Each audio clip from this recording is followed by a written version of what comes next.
आज हमने मैदे के लिए लाजवाब शरबत तैयार किया है। ये 2 चीज़ों से तैयार होता है, लेकिन इसके फ़ायदे बेशुमार हैं।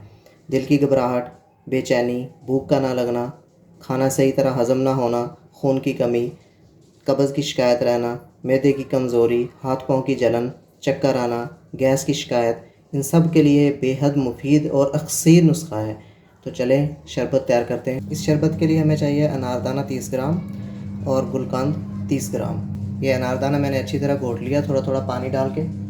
अब इसमें हमने गुलकंद मिक्स कर देनी है और इसको भी अच्छी तरह घोट लेना है, थोड़ा थोड़ा पानी डाल के घोटते जाना है। अनारदाना और गुलकंद को हमने अच्छी तरह घोट लिया। अब इसमें पानी शामिल करेंगे और इसको छान लेंगे। ये शरबत तैयार हो जाएगा बेहतरीन। जी व्यूअर्स, मैदे के लिए बेहतरीन जायकेदार शरबत तैयार हो चुका है। ये भूख बढ़ाने के लिए इंतहाई मुफीद शरबत है। इसको ज़रूर इस्तेमाल कीजिएगा और फ़ीडबैक लाजमी दीजिएगा। उम्मीद है आपको हमारी वीडियो ज़रूर पसंद आई होगी। आप हमारी वीडियोज़ को लाइक कीजिए, शेयर कीजिए और हमारे चैनल को ज़रूर सब्सक्राइब कीजिए। अल्लाह हाफिज़।